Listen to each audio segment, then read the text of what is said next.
जय संविधान, महात्मा गांधी की जय, कोर्ट से मुर्दाबाद। 4 PM न्यूज नेटवर्क में आपका हार्दिक स्वागत है। देखिए, हर क्षेत्र में, चाहे वो सामाजिक क्षेत्र हो, राजनीतिक क्षेत्र हो, फिल्म कलाकारों का क्षेत्र हो, अलग अलग प्रकार के लोग होते हैं, अलग अलग उनके व्यक्तित्व होते हैं। लेकिन राजनीति में अगर आप देखेंगे, व्यक्तित्वों के डिफरेंस के बारे में आप देखेंगे तो आप देखेंगे कि नॉर्मली जो राजनीतिज्ञ होते हैं वो हार्ड स्किन्ड होते हैं, वो सॉफ्टनेस उनके अंदर नहीं होती, वो जो सामान्य जनता के प्रति जो निष्ठा होनी चाहिए वो दिखावटी होती है, वो असली नहीं होती। नॉर्मली, मैं इसको जनरलाइज नहीं कर रहा हूं, मैं एक नॉर्मली बात कह रहा हूं, ऐसा होता है। नॉर्मली ऐसा होता है क्योंकि देखिए, हमारे जमाने का चुनाव, अगर मैं अपने बचपन के चुनाव को याद करूं तो इलाहाबाद नॉर्थ में मैं रहा करता था। इलाहाबाद नॉर्थ में 2 कैंडिडेट्स हुआ करते थी, एक राजेंद्री वाजपेयी होती थी जो कांग्रेस की कैंडिडेट होती थी, और एक राम आधार यादव होते थे जो समाजवादी पार्टी के, उस समय संसोपा थी, संयुक्त सोशलिस्ट पार्टी, उसके उम्मीदवार हुआ करते थे। राजेंद्री वाजपेयी कांग्रेस की थी, सुविधा संपन्न थी, राजसी परिवार की बहू थी, पैसे उनके पास बहुत हुआ करते थे। और राम आधार यादव एक कैंडिडेट हुआ करते थे जो साइकिल से कन्वेंसिंग करते थे, और मेरा बचपन था तो मैं उनको बड़ी इज्जत की नजर से देखता था कि कम से कम एक नेता ऐसा है जो सामान्य जनता की तरह रहता है, और मेरे को उनके प्रति बहुत ज्यादा सम्मान था। उनके प्रति क्या, कर्पूरी ठाकुर का भी जीवन मैंने देखा, जो पढ़ा, वही 2 कपड़े, वही एक छोटी सी अटैची। डॉक्टर राम मनोहर लोहिया का जीवन भी वैसे ही रहा, महात्मा गांधी का भी जीवन ऐसे ही रहा। तो वास्तविकता में भारत में मैंने ऐसे ऐसे लोग देखे जो बड़े बड़े ऊंचे पदों पे गए, लेकिन उन्होंने अपने सामान्य जीवन स्तर को वहीं रखा जहां से वो उठ के वहां तक पहुंचे थे। उन्होंने अपने को शेष दिखाने का प्रयास नहीं किया, अपने को ऐसा दिखाने का प्रयास नहीं किया कि वो अमीरों की तरह रहें और 5 ड्रेस रोज बदलें और बड़ी कारों में घूमें और आलीशान बंगलों में रहें और अपने जीवन को वैसे दिखाएं जैसे राजा महाराजा रहा करते हैं, और लोकतंत्र के अंदर राजा महाराजाओं की तौर तरीके उन्होंने अपना लिए। लेकिन मैंने बचपन से उन लोगों से मैं बहुत ज्यादा प्रभावित था जो ऊंचे पदों पे बैठने के बावजूद सामान्य जनता से जुड़े हुए थे। जैसे डॉक्टर लाल बहादुर शास्त्री जी के प्रति भारतवर्ष के करीब करीब हर आदमी के मन में बहुत ज्यादा सम्मान है। वो सम्मान इसलिए है कि उनका, उनके पत्नी का जीवन जो था बिल्कुल ऐसा था जैसे हमारा आपका होता है। कोई ऐसा नहीं कि देश के प्रधानमंत्री हैं, बल्कि एक बार ऐसा हुआ कि वो कहीं यात्रा कर रहे थे तो किसी ने उनसे पूछा कि आप क्या करते हैं, पहचाना नहीं था, शायद विदेशी था, तो उन्होंने कहा मैं कोई नहीं, मैं रेल मंत्रालय में काम करता हूं। उन्होंने ये बताना भी उचित नहीं समझा कि मैं रेल मंत्री हूं, उन्होंने कहा मैं रेल मंत्रालय में काम करता हूं। सामान्य जीवन, साधारण जीवन। इसीलिए जब उन्होंने 1965 की वॉर में ये आह्वान किया था कि लोग एक समय का भोजन छोड़ दें, तो देश की जनता ने, करीब करीब लोगों ने भोजन छोड़ दिया था, क्योंकि उनके लिए लाल बहादुर शास्त्री एक प्रेरणा के स्रोत थे कि ऐसा व्यक्ति भी देश की राजनीति में हो सकता है। और जैसा कहते हैं, जब उनकी मौत हुई तो उनके जब चल अचल संपत्ति को देखा गया तो उनके पास कोई बहुत बड़ी चल संपत्ति नहीं थी, बल्कि उनके जो कहते हैं कि उनकी कार भी लोन पे थी और जो पीएनबी से उन्होंने ली थी। सामान्य, मतलब भारतवर्ष का एक लगाव है, जो संत प्रवृत्ति के लोग हैं, जो सामान्य जीवन जीते हैं, ऐसे लोगों के प्रति हम लोगों की श्रद्धा रही। अब आप ये देखें कि ये अभी एक वैवाहिक आयोजन हुआ, देश के सबसे बड़े पूंजीपति के यहां वैवाहिक आयोजन हुआ, बल्कि विश्व के गिने चुने लाखों करोड़ों की संपत्ति है। टोटल मार्केट कैपिटलाइजेशन अगर रिलायंस इंडस्ट्री का 24-25 लाख करोड़ है, तो 8-9 लाख करोड़ की संपत्ति तो मुकेश अंबानी और उनके परिवार की है ही, इसमें कोई दो राय नहीं है। संपन्न व्यक्ति हैं और बड़े व्यक्ति हैं, और देश में लाखों लोगों को नौकरी देते हैं और सम्मानित व्यक्ति हैं, और हम उनका सम्मान करते हैं। और क्योंकि वैवाहिक जीवन का समय है तो एक अनंत, जो उनके पुत्र हैं जिनकी शादी हुई है, उनको पूरी शुभकामनाएं भी देते हैं, उनको पूरा आशीर्वाद भी देते हैं और उनके सुखद भविष्य की कामना करते हैं। लेकिन हमारे देश की एक परंपरा यह है कि अगर एक व्यक्ति दुख में हो और एक व्यक्ति सुख में हो, और उस समय अगर आपको पुकारा जाए तो क्या आपको सुख वाले घर में जाना चाहिए या दुख वाले घर में जाना चाहिए? तो मुझे तो बचपन से यही सिखाया गया कि सुख वाले में तो बहुत सारे पहुंच जाएंगे, बिन बुलाए भी पहुंच जाएंगे, बुलाए भी पहुंच जाएंगे, ज्यादातर लोग पहुंच जाएंगे। लेकिन जहां दुखी व्यक्ति है, अगर उसके आंसू पोंछने आप पहुंचेंगे, उसके सिर को अपने कंधे पे लेने का प्रयास करेंगे, तो ये आपका ज्यादा बड़ा योगदान माना जाएगा और ये हमारी सभ्यता और संस्कृति भारतवर्ष की है। तो हमने देखा जब ये मुकेश अंबानी जी के यहां शादी हुई, देश के सारे धनाढ्य लोग, और बल्कि वो लोग अपने को बहुत, उनका ओहदा समाज में बढ़ गया जिनको उस शादी का आमंत्रण मिला। सारे धनाढ्य लोग, फिल्मी कलाकार, हीरो हीरोइंस, विदेशी लोग, विदेशी कलाकार, हिंदुस्तान के सारे राजनीतिज्ञ लोग उस शादी में पहुंचे। अच्छी बात है, पहुंचना चाहिए, वैवाहिक कार्यक्रम है और आशीर्वाद भी देना चाहिए, हम भी यहां बैठे दे रहे हैं। लेकिन सवाल यह है कि एक तो ये शादी है जिसमें सुख का कार्यक्रम है, और दूसरी तरफ देश के अंदर मध्यम और गरीब वर्ग महंगाई से इस बुरी तरह से जूझ रहा है कि आज की तारीख में टमाटर 120-130 रुपए किलो बिक रहा है। जामुन जो हमेशा बरसात के मौसम में 40-50 रुपए किलो बिका करता था, इस बार मंडी में 250 रुपए है, बाजार में तो 300-400 रुपए है। कोई सब्जी 100 रुपए किलो से कम या 80 रुपए से किलो कम नहीं है।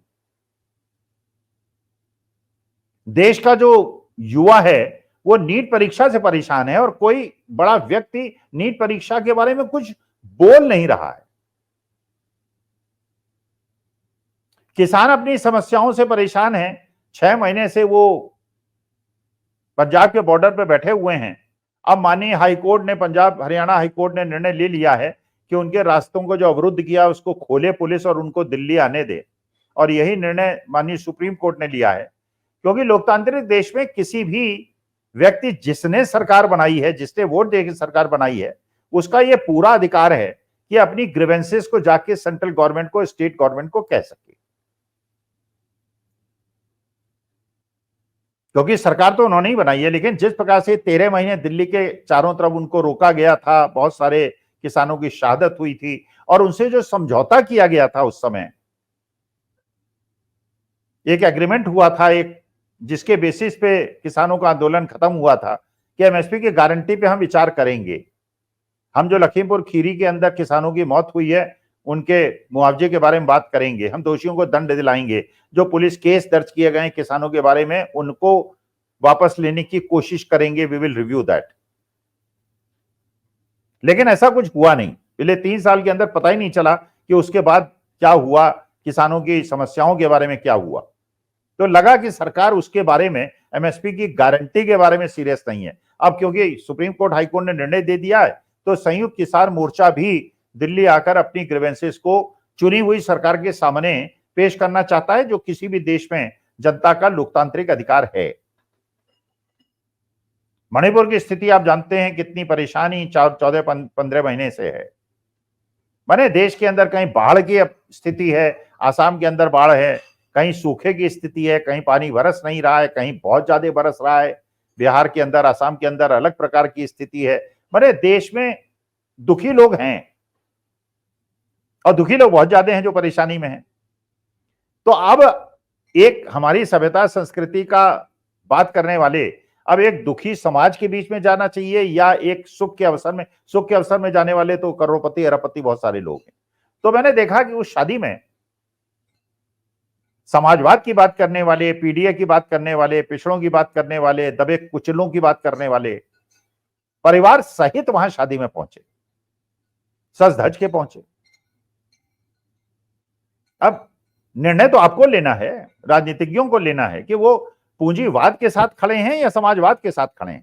करीब करीब सारे राजनीतिक दल, जितने भी राजनीतिक दलों की आप कल्पना कर सकते हैं, करीब करीब सारे वहां पे थे। शरद पवार वहां पे थे, अखिलेश यादव थे, लालू यादव थे, ममता दीदी थी, मतलब करीब करीब सब थे।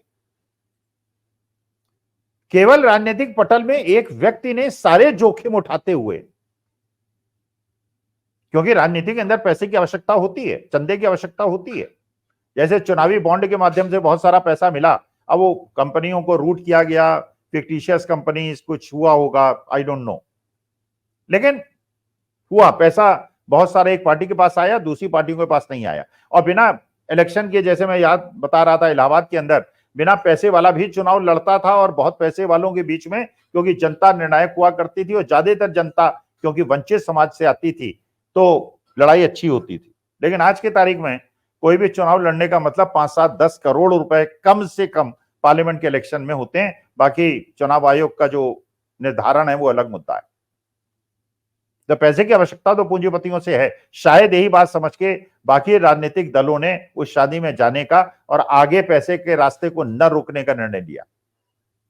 केवल एक व्यक्ति, केवल एक राजनीतिक दल का एक व्यक्ति, एक परिवार, पंडित मोतीलाल नेहरू के परिवार, पंडित जवाहरलाल नेहरू का परिवार, इंदिरा गांधी का परिवार, राजीव गांधी का परिवार, उसने सारे जोखिम उठाते हुए यह निर्णय लिया कि वो इस शादी में नहीं जाएंगे, बल्कि इस शादी में जाने के बजाय वो गरीब और मध्यम वर्ग और सामान्य लोगों के बीच में जाके उनके साथ बैठकर उनके दुखों को बांटेंगे, बल्कि मुंबई जाकर किसी धनाढ्य परिवार के सुखों में भागीदार बने। केवल एक व्यक्ति जो भारत के राजनीतिक परिवेश में आज के तारीख में दिखता है। जब मुकेश अंबानी साहब सोनिया जी के पास कार्ड देने आए तो उसमें राहुल गांधी चले गए जीटीबी नगर में, उन्होंने वर्कर्स के साथ मजदूरी का काम किया। जब ये शादी संपन्न हो रही थी, किसी पिज्जा कॉर्नर बैठ के वो पिज्जा खा रहे थे। मतलब the message was loud and clear, you may be with the rich and affluent and filthy rich, I am with the 90% population of this country who is struggling, जो बेरोजगारी से जूझ रही है, जो गरीबी से जूझ रही है, जो महंगाई से जूझ रही है। मैं उनके साथ खड़ा हूं और मैं अकेला खड़ा हूं, मैं जोखिम उठाने के लिए तैयार हूं। और पीडीए की और दलितों की और बाकी लोगों की बात करने वाले, केवल बात करने से बात नहीं बनती, उनके साथ खड़े होने से बात बनती है। उनको ये आश्वासन देने से बात बनती है कि जब आपका शासन आएगा तो आप बड़े बड़े 5 स्टार 7 स्टार होटलों में खाना खाने जाने को प्रेफर करेंगे या गरीब जनता के साथ खड़ा होना पसंद करेंगे। तो Rahul Gandhi has given a straightforward message to the Indian political community also and to the entire world also, कि जब मेरे देश का एक बहुत बड़ा वर्ग महंगाई और बेरोजगारी से जूझ रहा है तो मैं इन गरीब वर्ग के साथ खड़ा हूं। और बाकी लोग चाहे वहां पे जाकर वो भोज्य पदार्थ खा रहे हों, जिसकी कल्पना एक सामान्य जन तो कर ही नहीं सकता। वो तो पेट भरने की बात करता है, उसके दोनों समय उसे रोटी मिल जाए उस समय बात करता है। तो ये एक मैसेज दिया है आगे आने वाले समय में कि आपको किसके साथ खड़ा ना होना है। आपको उन लोगों के साथ खड़ा होना है जो अमीरों के साथ खड़े हैं, या उनके साथ खड़ा होना है जो गरीब और मध्यम वर्ग के साथ और उनकी समस्याओं के साथ खड़े हैं। अब राहुल गांधी ने शायद ये भी निर्णय लिया है, संदेश मिला है, ये जो किसान आंदोलन होगा, संयुक्त किसान मोर्चे का आंदोलन होगा, राहुल गांधी इसमें भी जाएंगे। माने जहां जहां पीड़ा है, जहां जहां दर्द है, जहां जहां मुफलिसी है, वहां वहां राहुल गांधी खड़े होंगे। और ये बहुत अच्छा संदेश हिंदुस्तान के लिए है कि हम उस रास्ते में बढ़ रहे हैं जिसमें गरीब और मध्यम वर्ग की चिंता करने वाला कम से कम व्यक्तित्व वो सारे जोखिम को उठा के खड़ा है। मुझे महात्मा गांधी जब थे इस दुनिया में, मैं पैदा नहीं हुआ था, लेकिन महात्मा गांधी के राह पे चलने वाला एक व्यक्ति कम से कम मुझे दिखाई पड़ रहा है। और मैं एक वृद्ध शिक्षक इस बात से बहुत ज्यादा खुश हूं। नमस्कार, प्रणाम, धन्यवाद और जय संविधान।